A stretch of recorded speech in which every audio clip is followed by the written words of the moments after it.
Hey guys, my name is Kendrick and welcome to ENFP Mail. Today I got a chance to interview Julien here. The cool thing is he also lives in Vancouver, so we can actually do this live. And so Julien, welcome. Hi, good. Awesome Nice to meet you, man. So it's awesome that you volunteered to do this interview and to do it in person too, because it's not often that I get a chance to interview someone in person. But can you tell us what kind of Myers-Briggs personality type you are? Okay, so in the Myers-Briggs scheme of personality types, I would be an ISFP. But as we've come to realize in the Myers-Briggs personality spectrum, there's actually such a thing as jumper types, in which you can be an ISFP, and the standard ISFP is Fi-Si, Ni-Te, but you can be an Fi-Ni ISFP, so you might be coming across as more of an intuit. You'd be more interested in the abstract, and so I would be what you'd call an ISFP jumper, in which my main two functions are Fi and Ni. Nice. And as you know, we're both members of OP. Mm-hmm. And from OP, they talk about animals. So can you tell us what your specific animals are? Yes, my animals are sleep, consume, and then blast. Sleep, consume, blast, and then play would be your... Yeah, play would be my kind of like my last animal. We like to say last animal because you never really are missing any animals. You never know when they might be coming up in your communication. But for the most part, that'll be your most subconscious and repressed part of yourself. Much like with Carl Jung, he would talk about your subconscious and your conscious, and he would say that the subconscious is more like the repressed part of yourself that you can't see as well. And so the deeper down you go and the lower down in your subconscious you go, the less access you have for it to utilize. Right. And so my play would be really low down, and I didn't really realize that I was played last. Like if I had to guess for myself before I really came to terms with how my animals were situated and what my type was, I thought that I was actually very high play. But what I didn't realize is that in my communication, a lot of the time, what I thought was play was me blasting. Oh. And so with blast, it's kind of like a one-way stream in which you're taking your known information and you're teaching to the tribe what you know. And play is a more of an open stream in Right. which you're coming together with the tribe, you're gathering together and you're teaching each other and you're playing, you're going back and forth. And so what I came to realize is that I don't usually do the back and forth so much. Like I will want to say what I have to say, and if somebody has something else to say, I'll listen to it, but then it'll be right back into whatever I have to say from my known information. Right. And so there's many different ways that play last can manifest, and I'm still coming to terms and really realizing, like, okay, what is play? What is play for me in my life? Chaos with a tribe and gathering with a tribe and doing these things with a tribe like that and learning with the tribe. Because my natural interest is to be alone in my own world.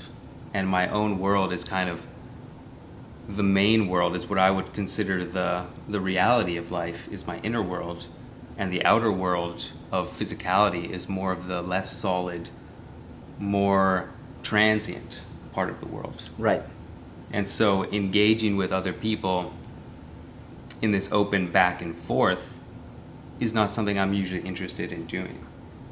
But I want to become more involved with it, because I think that's the most important part with the OP and with typology, is not like, okay, oh, I'm this type, I'm this special type, I have these strengths, I can do this is my character. It's more like, what are my weaknesses and how can I overcome them? Right. So that I can become a more well-rounded person that can actually grow and give. Because it seems like that is one of the main purposes in the human experience, is to grow and develop. And then when you've grown or developed to a certain point, is to impart that and to be able to give it to other people who are growing in their way as well. So because you have play last, have you ever experienced any sort of tidal wave as a result of having that play last? And I also know that you have extrovert thinking last, so maybe we can go with that first. Have you had any tribe tidal waves that you've experienced that was quite painful, you could say, or that you didn't expect to happen, because maybe you think you're a certain way, but then the tribe saw you as something else, and there was that disconnect, and as a result, you might have experienced tribe hate. Well, I'm sure I have, but always inside myself, it gets translated because of it being so low as it's the tribe's fault. Oh, or like it's not my fault, or like it's them, and It's like them. it'll be me making the decision to separate from the tribe when really, I was just kind of naturally left aside. Like recently, my girlfriend broke up with me. Yeah. And within and throughout that whole situation, it was always in my consideration that like she's not communicating with me properly. She's not telling me her needs or her wants, and she's not trying to make this work together. Right. But I can come to the realization that that might be part of it, but what's another part of it is my own willingness to engage with the play of the tribe. Yeah. And to be present and to actually play around with the back and forth of that instead of just expecting it to be a one-way back and forth blast channel of communication. Right.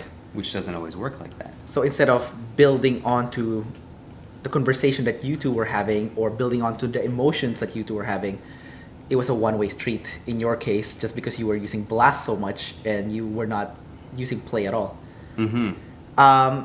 As you know, extrovert thinking is also responsible for making sure that the reason works with someone else. Like whatever it is that works, it works for everybody in the tribe. Yes. So I'm just wondering, when you were potentially getting those tribe tidal waves, and maybe you weren't sure that you were getting them because, like you said, you were kind of saying that it was their fault to begin with. Yeah. Would you say that you were just kind of picking things that was working for you, but not so much thinking that does it also work for this other person? Yeah, that's always been a problem with myself, is that I will make sure something works for me, but I won't care or consider that it works for someone else. It's more like, it's their responsibility to figure out how they can make it work for themselves, rather than trying to ensure that something works for everybody else. And we are speaking in kind of like an abstract way, and it's difficult to pinpoint exactly in the example that I gave you with my relationship. Yeah. Because I feel so near and close to the situation that I still find it difficult to separate and be like, okay, what was I doing? What was my role in the situation, to say like, where was I failing in TE? Where was I failing in play? Yeah. Where were these tidal waves appearing from? Oh wow, that's so interesting. Like, yeah, it's like a blind spot. Yeah, it's a blind spot for sure, Yeah. man. Oh my god, like that's so interesting. I think that's for sure the psychology with those parts that are so low down. Yeah. They're blind spots, really. Like, you can't see them unless you can somehow be present with it in the moment while it's happening. But if you're not aware of it in the moment, then you're not going to even be aware that it's going on like that. Right. Well, it's also because you're a double observer, right? So you have a relative balance between chaos and order. Yeah. Or a relative balance between control and freedom. Yeah. So can you talk more about that relative balance? Like, have you never felt trapped, or have you never felt like someone's trying to control you, or have you always felt okay with both sides of those coins? I think I've always felt okay. I think there's times for everybody when they feel as though somebody is exerting too much control in a situation. Yeah. Or if somebody's not exerting enough control. Right. And the thing is, with it being in the middle, I think that I have a good idea of the balance of when somebody's exerting too much control and when someone's exerting too much chaos. Right. It's like some people, they don't want to have any kind of regiment in their life. They want it to be completely open for whatever possibilities occur. Yeah. And that's the person who's going to have the gather Yeah. imbalanced. And I have a lot of friends who are like NE or SE on the top and imbalanced. Like my roommate, for example. Yeah. We're pretty sure, we're not 100% sure, but I'm pretty sure he's a gather at the top kind of guy. Like an ESFP or ENFP, or Probably an ENFP, but okay. yeah, probably like an ENFP. Oh, sorry. Okay, sure. Okay, thank you. We'll just cut it out. Yeah, we're not. Huh? What's that? We're not. Oh yeah, or we won't cut it out. We'll just leave it there. Yeah, who knows? Actually, this video is only going for 30 minutes long. So after 30 minutes, I need to hit the record button again. Ah, okay. Yeah. My It's okay. camera- I won't cut it out. I'll just leave it there. My camera had a similar thing, and I looked online actually, and there's a way you can upload a bit of software Yeah. to override that. And so my camera's limit is like 14 hours now. Oh my In god! But comparison to the 30 minutes. does that like It's dangerous. It could overheat. yeah? Or does it brick your camera, or does it also void the warranty? if It you do that? voids the warranty for Yeah. sure. I got it used, and I was like, Oh, I so wasn't really screw it. concerned about the warranty. Yeah, fair enough. But yeah. But for the chaos Yeah. and the control in the middle, Yeah, it's like the people who are gather lead, they don't feel like they necessarily have the right to control. So like making plans, for example, I'll say, so can we make this plan for this particular day? Yeah. And a lot of my gather friends will be unwilling. Yeah. They won't admit it. They won't say straight up like oh, I'm just not sure what I want to do that day. They'll just be like, that might work. We could possibly do that. But really, they don't want, I think it's that they don't want to feel any of the control being exerted with them. if so that they you can don't be- make a concrete plan, you mean? Or? Yeah, if they don't make a concrete plan. And I wouldn't say it's for everybody, because obviously we come to realize in our own maturity how these things actually help us in Yeah. a way. But for the people who are not aware and they're not really on the growth path, Yeah. if they're on self-destruction, say, Yeah. then they'll be so repulsed by that aspect of control that they'd rather just only exert the control when it suits them, or if it suits the tribe, tribe person, self person. I wonder if that is a control thing, or Mm. if that's more like a self above tribe thing. Because a lot of ESFPs, for example, Mm-hmm. do have a strong introvert feeling. I'm Yeah. an ENFP, Yeah. and I am self above tribe also. But I'm double decider, so it's not a huge problem. But whenever I did do it in the past, where I was uncommitted to making a concrete plan, Mhm. I don't do it right now. I'm very concrete when I make plans now. Yeah. Probably because I just got older. But when I was doing it when I was younger, it was mainly because I was thinking to myself, I was kind of imagining me being that place, and I was like, that doesn't sound that fun. You know? Yeah. Like, for example, I don't really like going clubbing that much. So if someone said, hey, let's go clubbing on this club at this time, and I'll be like, okay, well, I don't want to get tribe hate, so I don't want to like say no. I don't want to say no right off the bat, Yeah. right? But actually, internally, I just want to say I don't want to go because it's, I don't like going clubbing, because Yeah. it's too loud or whatever reason. So, and what I would do is wait till the last minute and then flake out, and everyone gets pissed at me, right? But now that I'm older, like I can just communicate straight and say, hey guys, I don't like going clubbing. I'm not gonna go. Yeah. But if you would like to hang out, I'm more than happy to hang out after you go clubbing, or maybe before clubbing if you want to go get something to eat. So it's kind of like I guess I'm describing how to use TE here, but I guess the best way to explain it is like I didn't just close the door on my friends. I gave them an alternative. Yeah. I don't know if that makes sense. No, It's for like, sure. I'm not gonna go You're like- clubbing, but we can go eat. Yeah, And like go I hang- appreciate you guys, so I'm willing to hang out with you guys, Yeah. but I just don't want to do that particular event that you've Exactly. said. Exactly. So Yeah. I don't know if that makes sense in your case. Like I don't know if you've ever thought of it in that sense. I do. I think that does apply a lot of the time. Yeah. I think there might be another thing that I'm talking about here, in which it's like in the beginning it's open ended, like, hey man, you want to hang out on Saturday or something? Yeah. And they're like yeah, like that sounds like a good idea. We'll hang out, or the alternative, like, oh, I'm not sure, because they think perhaps there's another thing that might be coming up better, and that might also fit into your idea of the self and the tribe thing, in which they're sensing that maybe there's something that will be more enjoyable for their FI coming up later, rather than what's introduced in that moment to make a plan for it. My girlfriend has a close friend, and he's an INTP, so not the same as you, but self-above tribe. Yeah. And he always does that. He Yeah. always they'll make a plan, and he won't commit concretely until the last minute because he wants to keep his options open to see Yeah. what works better for him. So I don't know if that's like a TI thing or something, because I have another INTP friend who would do the exact same thing, and it seems to be like an INTP thing. I haven't had problems with this with INFPs, or I don't really have any friends with ISFP, but Wow, good to meet you. yeah, good to you meet you too. Yeah, fist bump.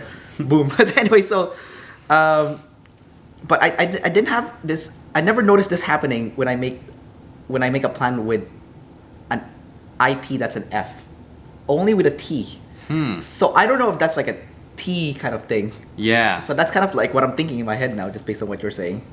Okay, there could be bad examples, to be honest. So- Maybe we're going in the wrong direction Maybe. when it comes to double observing in the middle. Yeah. Anyways, back to what you were saying earlier. So, you said you traveled a lot, right?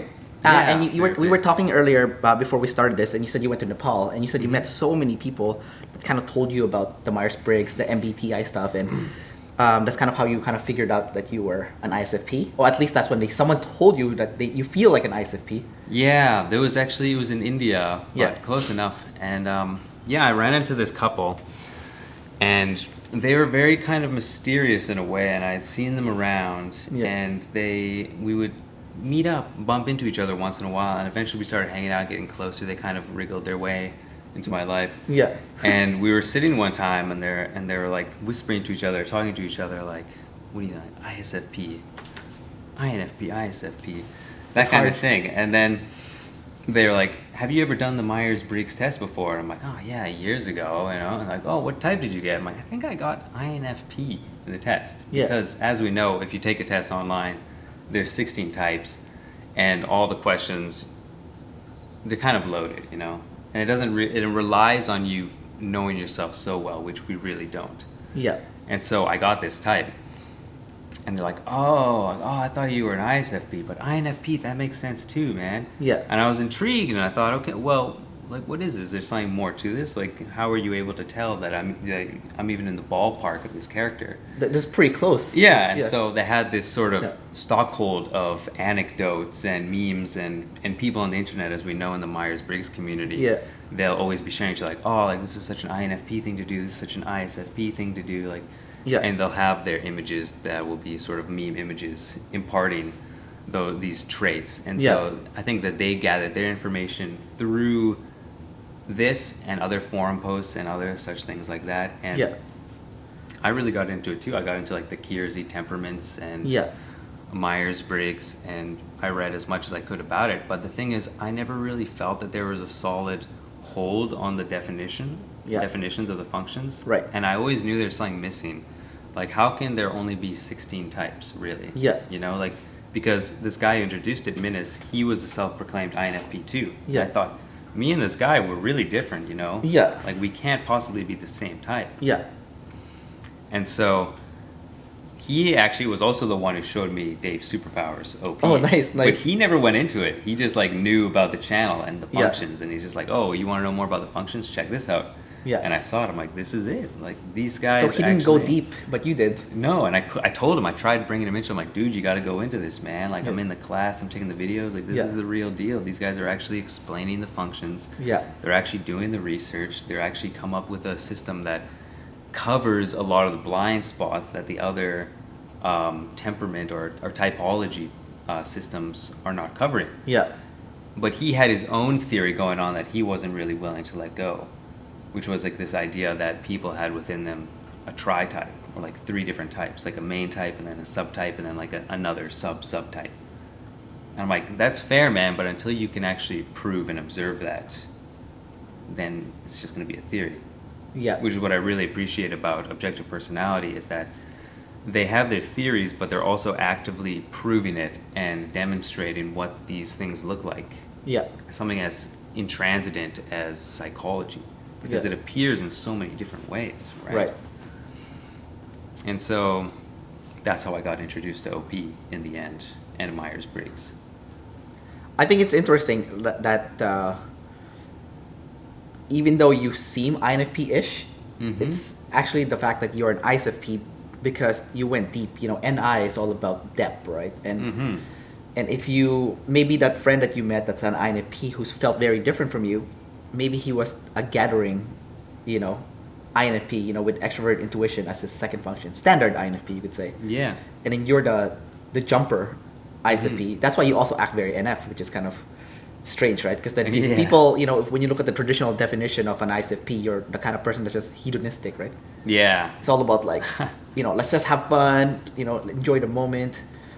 But then you seem to think about the future a lot, which is Yeah, definitely a much more of the intuitive type. you yeah, know, but you're not an intuitive feeler. You're an SP, but you're also an NF, so you're both. You know. Yeah, it's really weird. It's crazy. You can be both. You know. I think it's an interesting thing what happens when you are a jumper and you Yeah. do have like that stack order in which for me it would be Fi, Se, Ni, Te. Yeah. Because that is the traditional stack. But the thing is, we both know that we have two savior functions that Yeah. we're kind of leaning towards Yeah. in the sphere of tribe and self and gather and organize, right? Like Yeah. perceiving or observing and deciding, right? We have Yeah. one decider and one perceiver function, Yeah. as we know. And so the fact that I favored these two functions means that still my sensing, even though in the digital stack Yeah. would be second, is lower than my Ni because I first So it's still weaker. prioritized. The NI is still weaker, but you like to use it. Is that what you're trying to say? I don't know if it is weaker, to be honest. I don't know if like the order of the stack necessarily is a concrete kind of. Because I heard Dave said that somewhere in his videos. Really? That the stack does still matter. Mm-hmm. It's just that you've had more practice if you're a jumper using that one, and it appears stronger. But actually, if you allocate more time practicing your second stack, it would actually be stronger than your third, just because the stack order does matter. I remember watching one of his videos. Sorry, I can't tell you which one because I don't remember which one. But That's all right. I'll take your word for it. To be honest, like. I don't know if you. I'm not expecting you to comb through all the other videos again, but Yeah, no, I mean, like, I've seen them all, Yeah. and there were times I remember him talking about how if you are a jumper, you have more use of the second function. Like, I Yeah. know him talking about himself as an INTJ. Yeah. He says that he can use his TE much more strongly Yeah. than, say, someone who didn't have TE second, right? Because he's Yeah. NIFI, but he Yeah. has that TE in between, so Right. he has better access to the TE rather than if it was like third in his stack. So is this why, your animals is sleep, consume, blast? So if you had NI first, essentially that would mean you should have blast first, not consume. But the fact that you have consume second means, despite the fact that, you're a jumper, your consume function, your SE, is still that second strongest. Because if you look at it, you're sleep, consume, blast, right? Yeah. You're not sleep, blast, consume. Yeah. Right? So even though it's a demon, it's still second in a stack, and you're still Yeah, you're still definitely. awesome at it. Yeah. So can you kind of like give me an example in your life where you're actually still really good at consuming facts? Like you gather the facts. I think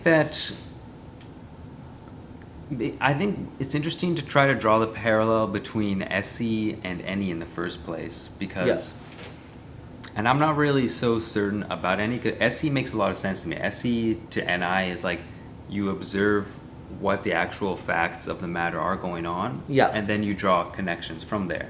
Yeah. And so what I would do is if I was researching something, I would go to so for example, I have this digestive issue recently that I got IBS, I got diagnosed with, right? Okay. And it's not like a legitimate diagnosis. It's basically if you have a digestive problem, the doctor doesn't know what's actually happening, they say IBS. Okay. And so I had a digestive issue. Yeah. And so lately I've been researching all the different facts I can get about this condition, and then furthermore what the possible likelihood is, and then furthermore what the treatment for those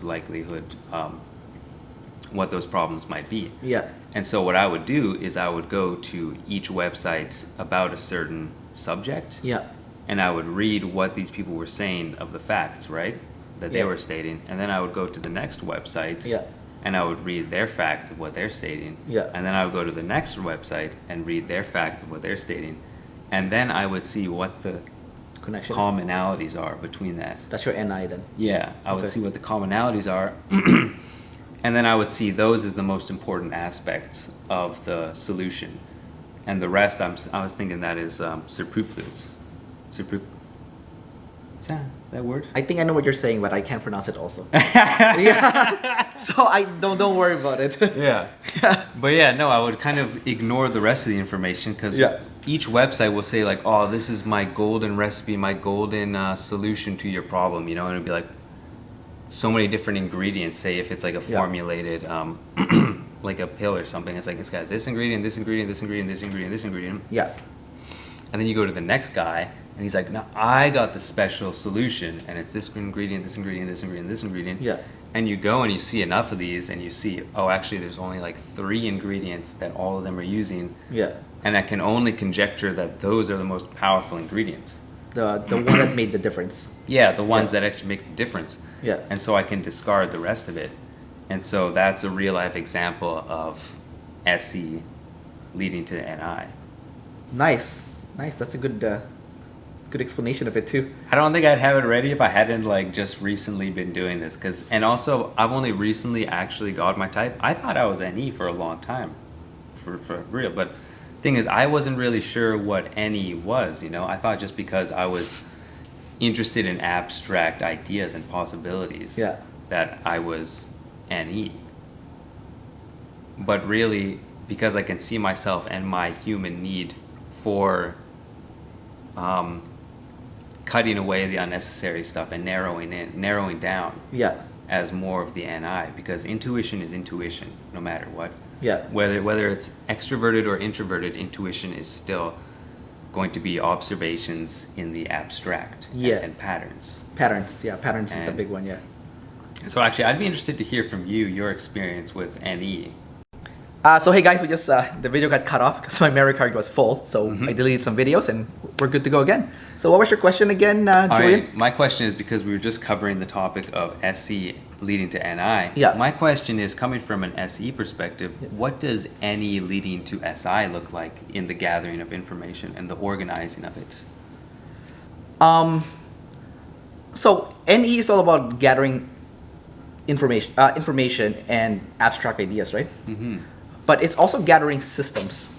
Oh. So if you are an NI user, you tend to have a system when, like, how you do things, Mm-hmm. Like, you don't just do things randomly. Like, you have a step, Mm-hmm. A step-by-step system that you would do. So, for example, if you're doing marketing, the first step you would do is to gather people's emails. Then after you get people's emails, maybe you'll send them 3 different emails. Yeah. And each of those emails is giving them some really useful information. And the whole purpose of that is to build your authority and also to build trust and also to build likability, because you're helping someone, right? Yeah. So by the time you get to the 4th email and you sell something, they already trust you. They know that you're not full of shit. They know that your information is credible. And they're more likely to buy from you than if you were just to sell right off the bat. So that's kind of like an example of a system, right? And everything in life has some sort of system that you do. Whether that be you go to the gym or how you handle your finances, there's a system, right? Mm-hmm. So the way I use SI, because SI is all about doing things step by step and into specific details, is that after I've gotten a chance to gather all the different systems, I will look at the systems like, okay, what are the actual steps that you do in the system, right? And then after I gather the exact steps of the system, I will take every single system that I've built and I'll stack them on top of each other. You're organizing your systems? Yes. Exactly. I've organized every single system, and this is what I noticed with NI users is they'll have a system and they'll forget about everything else in life. They'll just focus on this one thing or 2 things. Yeah, they don't even realize that there's other possibilities for systems to be used. Yeah. So you have access to both gathering and intuition. So for you, or abstract. Yeah. So for you, it's balanced for you, right? So you can see both. You see they're both important, right? But so basically, you can see you have like a scanner, but you have a funnel. You have both the scanner and the funnel, kind of like what you were telling me earlier. Mm-hmm. So for me, I was kind of missing that funnel, right? Because I have weak SI, but because I'm part of op and I know like it's crap, then I need to work on it. So I do actively practice it. So I'll give you a very concrete example. So I'll go gather all the single system that I've gathered from every single different NI. I'll talk to this one INTJ, this one INFJ, an ENFJ with strong NI use, an ENTJ who also has strong NI. I'll take all their systems and then I'll take a Word file and I'll type out line by line how each of those systems work. And would this be for a particular subject? Like a system for a particular result, or? Yeah, to get a specific result. Yeah. So for fitness, I have a system, and I'll write. So for example, I want to build muscle. Yeah. Then I'll write, this is the warm up, and I'll type it down. This is the stretch. This is the exercise. Oh. This is the stretch, and I'll type it out. So it's like, okay, number 1, chest press. Number 2, rows, and then stretch. Let's say stretch your hamstrings, stretch your traps, and then for food, I have like a system for that, and I write it down line by line. How do I build testosterone for men? Well, you need to eat Brazilian nuts. Then you need to eat a lot of cabbage and broccoli because that flushes out estrogen out of your body. And then you need to get vitamin D. And then you need magnesium. Magnesium helps you sleep. And sleep means more testosterone. And then I write down all the ingredients that I need. And then I kind of like stack it on top of each other, right? So I'm using multiple systems and I've written it down on my Word document file. And then I can refer to it later on and kind of be like, okay, so if I want this specific result, this is the recipe. The recipe is the best way to. A lot of SI users are chefs, and they have a specific recipe. Like the moment the recipe is a little bit off, it doesn't taste the same, right? So you can't deviate from the recipe. The more you deviate, it's not the same anymore. So it's same thing with like life. You have a recipe to achieve something specific. So if I want to, let's say get really ripped, then I have to follow a specific recipe. And these are the food that I need to eat. This is the exercise that I need to do. This is the sleep, the stress reduction. I even have it down to the specifics. Like I'm not detail oriented at all. I don't see details at all. But I've been working on it just because of op, like I said. So recently been studying sleep because I have sleep last. So I was like, okay, what do I need to maximize sleep? So I'm like, okay, the best way to sleep well is to have a good bed. So what is the best kind of bed? Apparently foam mattress is the best kind of bed. But you have to lay on it first to try it out because there's different kinds of foam mattress. So for me, firm foam mattress is the best. So from now on, I will only buy firm mattress. And then you don't just need the bed, right? You need the sheets that covers the bed and also that covers the blanket. So turns out, why is it so comfortable? Why do you sleep so well when you stay in a hotel versus like at home? Yeah, I don't know. I've never really been that comfortable in hotels. Okay, maybe not for you, but maybe you stayed at. Yeah, maybe you didn't stay at the super nice ones, but stay at the shitty ones. Yeah, well, when you earn points, you can start staying at the nice ones for free, by the way. And so it turns out the sheet that they use, and also a lot of high performance athletes use this also, is linen sheets. So there's a sleep coach. His name is Nick Little Hales. He talks about maximizing sleep, and he's the sleep coach for Roger Federer, the tennis player. Oh wow! And also, what's that name? The soccer player, Ronaldo. Ronaldo, he's a soccer player. Yeah, Ronaldo, right? The good-looking one that all girls like. Yeah, he's one of those. Yeah. I think there's a few good-looking soccer players. He's the one. He's the one. There's Beckham. I think Beckham might be. No, but they said he has a feminine voice though. But see, so he's like the complete package. Okay. Beckham's he's -1 for the voice. But Beckham's number 2. Yeah. But anyways, the point is he uses like linen sheets. Yeah. So and then also to get the maximum of sleep, make sure that the room is completely dark. There's not a single light that's open there. Make sure that we live in Vancouver, it's super dry, so you need to have a humidifier. Oh. So your throats are not dry. So I have like all this like ingredients that I need to get the specific result, and that's like me using my NE, right? So the NE is like interested in maximizing. Like if you want to get fit, some people just go to the gym, right? That's just NI. The gym is just NI. But if you add nutrition and you add sleep and stress reduction, now you're using NE because those are multiple different systems, multiple different factors. Yeah. And then for each of those, there's a specific ingredients that you need to have, a specific SI like ingredients list, recipe list to achieve them. So I don't know if that makes sense to you. Yeah, I think I sort of. What's confusing? Well, I think the only thing that's confusing is trying to integrate it into my own understanding. How you can use it, or how you understand it? Yeah, how I would use it, because like I feel like I have to know how I would use it to really understand it. But it's okay. Well, what do you do? Like you want to get a specific result. What do you do? Okay, like so I was going to the gym a lot last year, right? Yeah. And so what I did was I basically just took a really basic strength building regiment. 5x5? Yeah, like not like a 5x5, but like starting strength. Oh yeah. But it wasn't starting strength. It was called like gray skull or something like that. And it was just like a basic legs, bench, overhead press kind of thing, right? Yeah. And they wanted to introduce a couple compound lifts as well. Yeah. But I had that, but on top of that, I found this guy on YouTube, Jeff Nippard. I don't know him. You may have seen him. He's like this really jacked natural bodybuilder. Yeah. And he had these YouTube videos about like scientifically the best way to grow mass on like this muscle or this muscle or this muscle. Yeah. And so over top of the basic workout routine I had, I just introduced like 1 or 2 exercises for each individual muscle group. Yeah. It's like, so I wanted to basically do full body exercises. So Yeah. on top of my just compound lifts of bench and overhead press and squats and deadlift, Yeah. I also wanted to hit the front delts, the side delts, and the rear delts. So I Yeah. had one exercise that he said was the best exercise. For isolations. For isolation for each of those. And I Yeah. introduced that onto the days I did overhead press. Yeah. And then I also saw like the exercises he had for the like the trapezius muscles and like the lower back or whatever, and Yeah. just like all the different muscle groups that I could tell were the biggest players in looking buff, because I wanted to get into bodybuilding at the time. Yeah. And so I would just do 1 or 2 exercises that he produced the results, like were scientifically produced the biggest results of whatever. I don't know exactly what the scientific, what was going on chemically in your muscles for these muscle groups, like how they measured it, the electrodes or whatever, the electrical signals going around. Yeah. But they had measured it somehow, and these were the exercises, this was the conclusions they came to. Yeah. And so I just basically took his word for it and introduced a few workouts per muscle group into my overall body workouts. But did you also take care of your nutrition? Did you have a nutrition plan? I basically just ate lots of protein. Okay. That was my nutrition plan. And did you have like a sleep plan? So this is what I mean by NE, right? Yeah. Like I just didn't look. So it sounds like what you did is you went into one topic and you went deep into that topic and you researched every single facts about that one topic, right?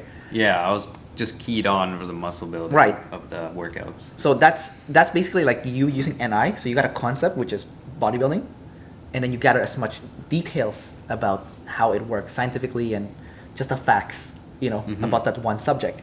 That's how you use your NI and your SE. Yeah. But as an NE and SI, if I were to use those two, I would think to myself, I'm like, okay, yes, if I go to the nitty gritty detail about a specific workout plan, I can maybe get 10% or 20% more result. But if I took care of the nutrition, the sleep, and the stress reduction, I will get 100% return on my investment. Yeah, for sure. So that's kind of like where NE comes in. It's like, okay, how do I maximize everything? And I don't need to get the 100%. I just need 80%, 80-20 rule. Mm-hmm. I just need the 80% from each. Yeah. And then create a recipe to get the 80% from each. So I don't know if that kind of like makes sense. No, yeah, that definitely painted a clear picture for me, in which it's kind of just like, it's more observant of the whole picture, and so it can kind of gather, 80% or however much percent from each part of the big picture. Yeah. While my NI kind of has blinders on in a way, like I don't even think about or pay attention to what the other possible aspects of it are.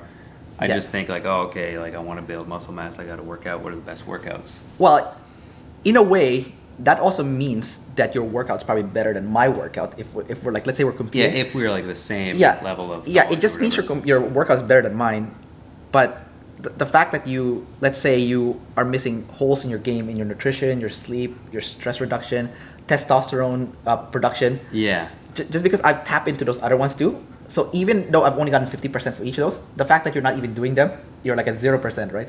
Yeah. Or like exactly. 10%. So you're missing holes in your game. So like when it comes to the result, then you're like, oh my God, like how the hell is this guy doing better than me when the fact is my workout's better than his? And I'll probably even openly admit, yeah, man, I know your workout's better than mine, but you forgot about this and you forgot about this and you forgot about this. And then that's kind of like how any works. That's cool, man. It's funny how like if we all come together with our individual strengths, we can kind of fill the whole picture of human needs, Well, if you have an NE user and an NI user to get together, so the NI user will tell me all the best exercises. Yeah. And I'll give him like the other stuff that he forgot about. And then now we're both just killing it. Yeah, you'll give him all the different topics, all the and he might not want to aspects. research them because NIs don't want to research all this other stuff, right? Yeah. So they'll just take my word for it. But guess what? They'll still get 80% of the result and we'll get 100% on this. So together we've killed it. Yeah. So that's kind of like that's why we need each other, right? Like you can't do it yourself, right? So can I talk a little bit about Sure. what the what I've just to change topics slightly. Sure. Yeah. But since getting my type assessment Yeah. and thinking about really boiling down to the bones of where I've been putting the most attention that has been ruining my life the most. Yeah. And then figuring out how to do the opposite of it. Right? Okay. It's like the super introverted Fi-Ni inner world. Yeah. And so I noticed finally that I spend majority of my time, because really it's just where do you spend the majority of your time? Those are where your muscle imbalances are, right? Yeah. And so I would spend the majority of my time in my own inner world of future projections or planning or what I like, what do I like in the abstract that I would do? And that would be the most important thing in my world, and I would think everything else is just getting in the way, and then I would only put most of my time into that. Yeah. And I wouldn't put enough time into other people, other things, my environment, these types of things. But what's become clear is that if you put a little bit of time into doing your demons, say like for me, which is TESE, Yeah. and that's like actually going around and saying, what factually in the world can I do to help the tribe? Yeah. And then doing that actually brings about this well-rounded sort of meaningful thing. And if I were to impart anything to anybody about typology and Myers-Briggs and psychology or anything like that, Yeah. it's this idea of doing the opposite of what feels comfortable to have the ultimate growth within yourself, and to cover those parts of yourself where you are going to be creating tidal waves for yourself. Yeah. And that's where are we spending the most attention, where are we spending the most time and energy, Yeah. and what can we do in reverse to help lessen that amount, And I've noticed a lot of people in these communities, they don't really pay attention to what's missing, like what is the use of it? What is the point of it? What is the point of using the system, right? Yeah. And I think that you must also be in a similar way, just watching your videos and interviewing Dave and saying like, okay, like how can I, I'm sorry, I can't remember exactly what you're asking about, but you're kind of like, oh yeah, how do I hone in? How do I actually get like disciplined Focused and and focused yeah. about these things that I'm doing? Yeah. And so you're asking those kind of questions, which Yeah. which I think is like the whole point of it. Yeah. And what do you think of that? Of Like just taking that approach to the whole, like how is it talking that to other people to get the information that I'm missing? Not necessarily, just like you change your focus, because I'm not sure if when you got into typology in the first place, was Yeah. it all about your own figuring out where you were lacking and how you could make up for that, or was it more like interested in knowing about how other people were acting or why they were doing? I've always been interested in psychology, but I got into it because when I've known this for a long time, but I didn't really take it seriously. Like I got into it 8 years ago when I Yeah. took it seriously, and that also when I started watching Dave's Superpowers. It's like his old channel, like Yeah. those ghetto clips that he used to have. Yeah. But it was essentially because I was going through a rough time in my life, and I had just moved out. I only had enough money to pay rent for 1 month, Right. and I didn't have a job. And at that point, I was like kind of looking at my friends, and I'm like, they seem to all know what they want to do with their life. How come I don't know which direction I'm going? I feel like I'm just dabbling into so many different things, and I Yeah. haven't taken the time to like go deep in any specific area. So it's that struggle, like not knowing which direction in life I should go, because I've always wanted to commit into something. Like it wasn't like NE is all about like being uncommitted, right? Yeah. But that's not true. I actually wanted to commit to something, but I just didn't know what it was. Like Yeah. I needed something that resonated with me. So I used typology to kind of understand myself to the deepest level, kind of understand my psyche, understand like what triggers me, what bothers me, what I like, what I don't like, why I'm different from other people. I studied other personality types to kind of like, okay, so my sister is like this, my mom is like this, that's why we don't get along. Like my sister's like this, so that's why we get along so well. My other sister's like this, that's why we butt heads. Like there's I kind of like started going to different people in my life and kind of like seeing, oh, okay, I see why we're butting heads, because this is different in values, different communication style. But over time, that's basically how I got into it. But also, I've also used that to figure out what I want to do in my life, because now I know exactly what I want to do for the next 20 years. So if it wasn't for typology, I wouldn't be where I am right now. and Yeah. that is having that self-awareness to know exactly where I need to go. And also when I get triggered too, like I know now when I'm triggered. Like when someone triggers me, let's say someone's trying to control me. Yeah. Like let's say I have a boss micromanaging me, or trying to make me do a menial task that uses only SI, and Yeah. I want to kill myself. Like, let's say reading a procedures manual. That Yeah. I want to kill myself. Like the thought of reading a procedures manual, line by line by line. There's like 1,000 pages. Can you imagine like how long would that take and how boring that is? Oh yeah. So that's kind of like. So when those kind of trigger is welling up inside, I'm like, okay, slow down. Why am I getting triggered? And what bad thing can happen to me if, let's say, someone's trying to control me? Seriously, what is the worst thing that can happen? My ego is hurt. Yeah. I'm like, okay, is my ego that important? No. All right, chill the fuck out. Let's just do it then. Yeah. So that's kind of like how I've seen it. Yeah, that's great. I think like that is the thing to impart in all this typology, I think that is the most important thing, in my opinion, is that being able to have the self-awareness and being aware of your own triggers and your own proclivities in such a way that you can take a step back and you can say like, whoa, okay, this is happening to me. I'm being incited in this way. Yeah. But is it that important, really? Like, do I need to die for this? Because it's weird how our automatic processing just sort of goes. Yeah, it is. It just goes automatically. Like, it freaks out. I don't know why. Well, I think the best thing that we're learning right now is that like before we go over the cliff, we can hit the brakes. Yeah. We have the brakes now. Mm-hmm. And we can be like, oh my god, I almost fell. Yeah. Yeah, exactly.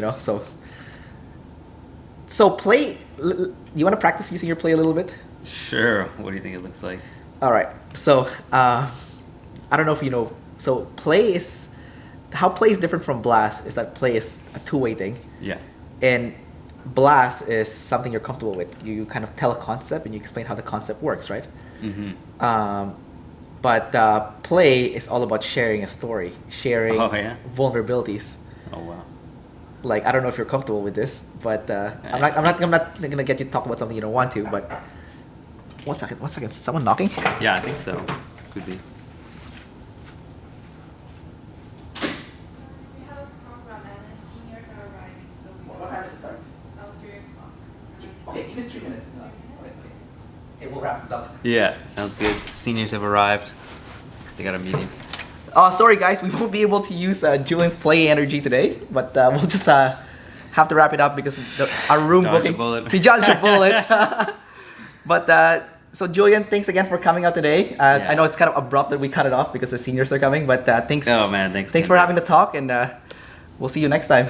Yeah, it's been great, man. Yeah. Really nice.